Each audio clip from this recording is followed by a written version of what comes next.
All three of us were silent as we drove past the blank "Welcome to" sign and into the town with no name.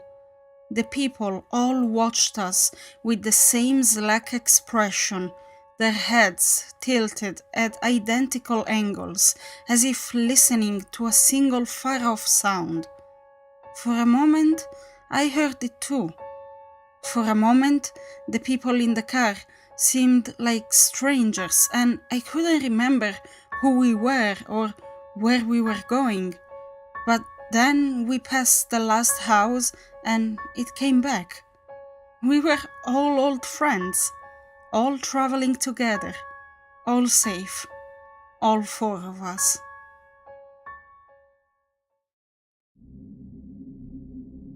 After a lifetime of being deaf, my best friend just received cochlear implants.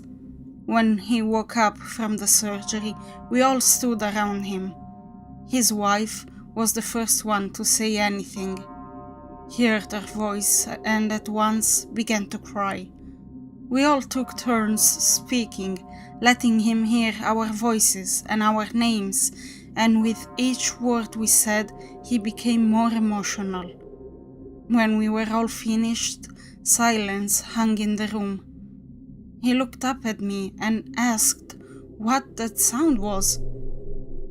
It took me a moment to understand what he was hearing, and when I understood, I told him he was hearing silence.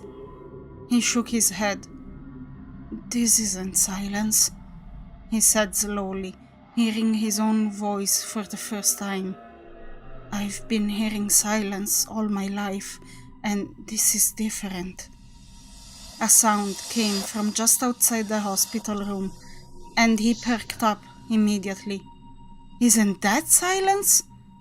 We all exchanged looks of trepidation around the room before I spoke. "No," I said slowly. "That was the sound of someone screaming."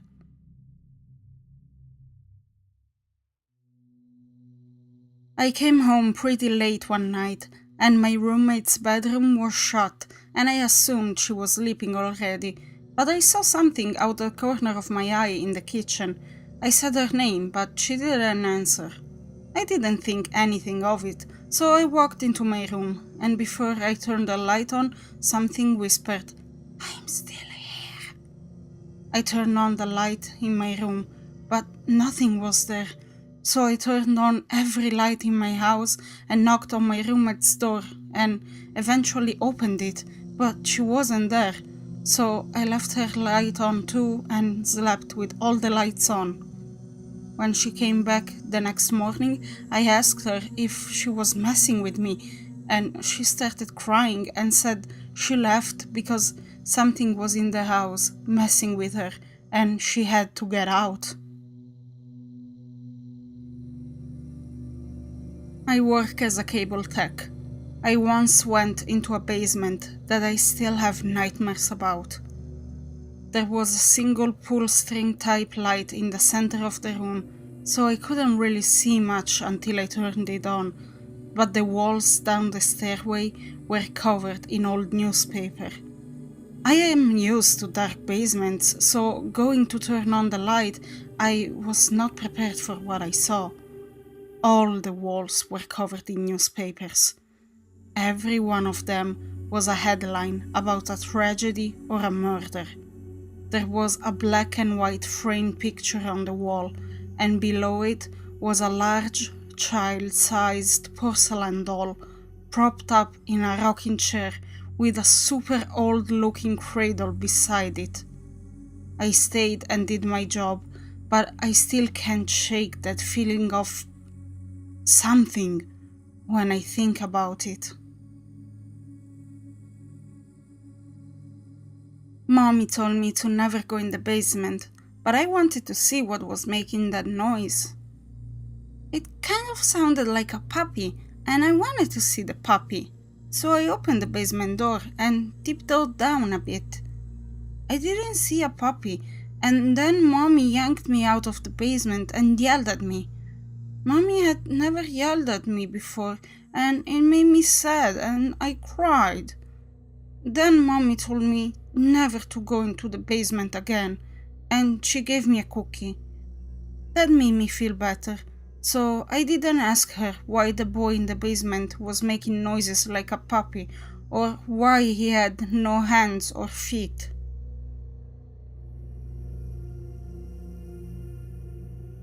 My mom told me this story the other day, and it freaked me the fuck out.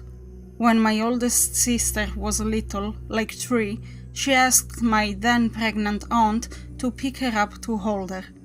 My mom said she was like, "She can't pick you up, honey, she has a baby in her tummy."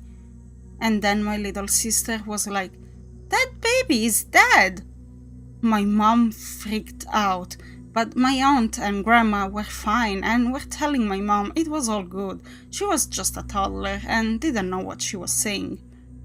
Well, lo and behold, my aunt goes to the doctor the next day for a routine pregnancy checkup, and the baby was dead. Gives me the willies just thinking about it.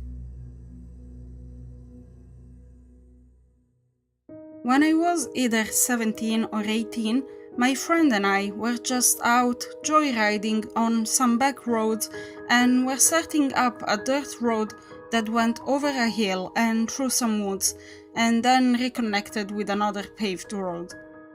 As I started driving up the hill, I was struck with a fear I've never felt before, and I started crying.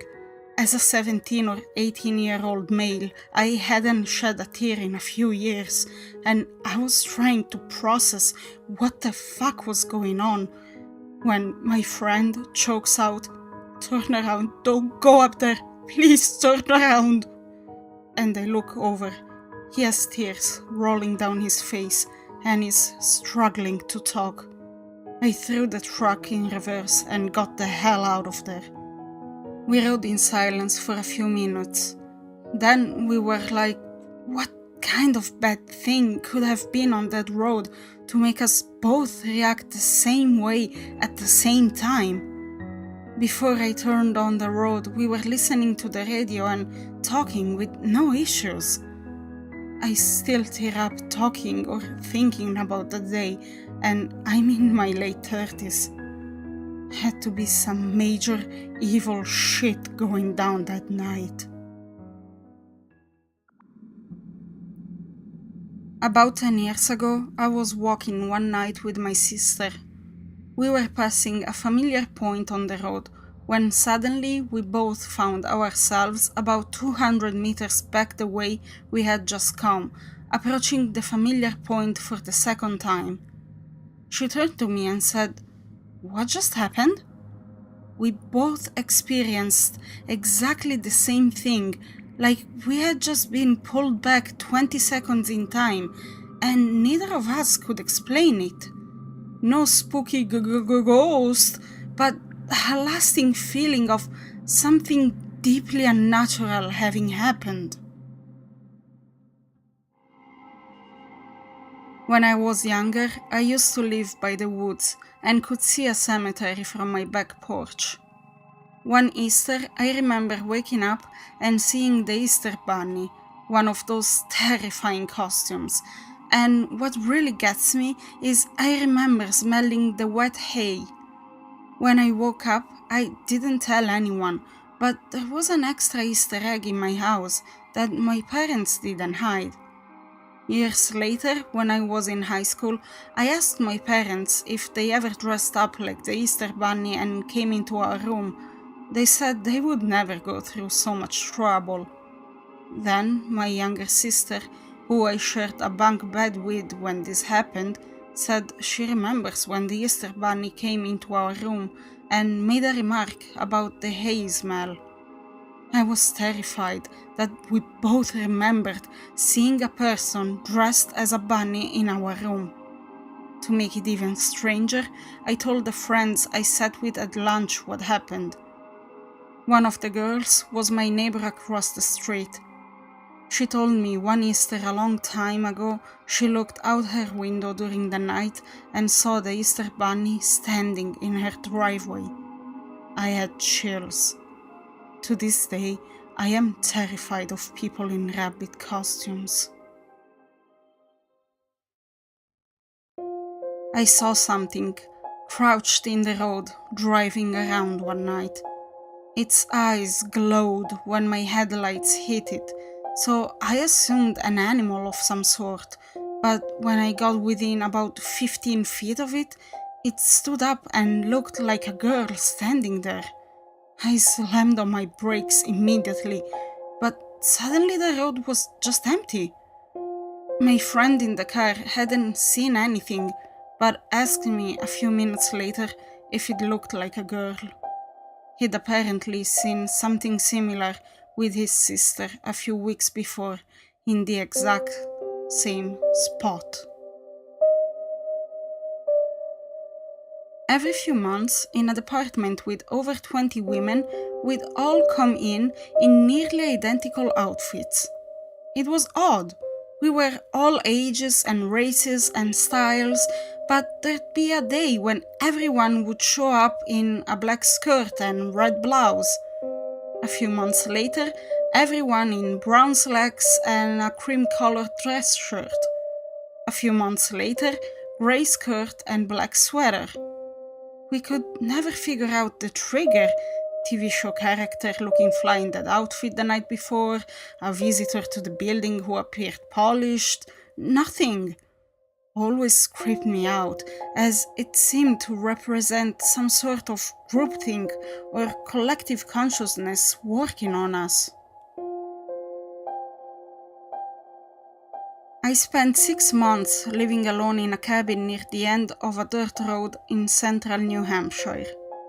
Nearest neighbors were a quarter-mile or so down the road. It's an area where people definitely keep to themselves. Had all sorts of animal visitors, bears on the porch, you name it, but never random people around.